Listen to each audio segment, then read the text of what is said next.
James Allen. 4. prosinca.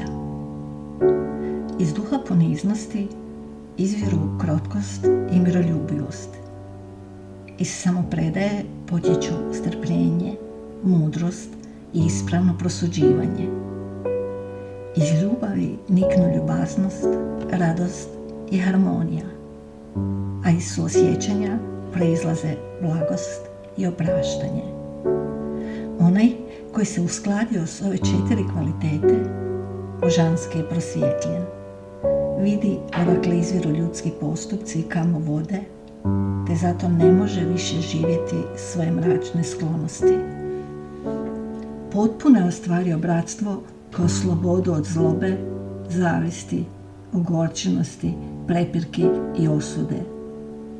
Svi su ljudi njegova braća, i oni koji žive svoje mračne sklonosti i oni koji žive prosvjetljene kvalitete. Svima pristupa jednako i s dobrohotnošću. Tamo gdje su ponos, samoljublje, mržnja i osuda, ne može biti bratstva.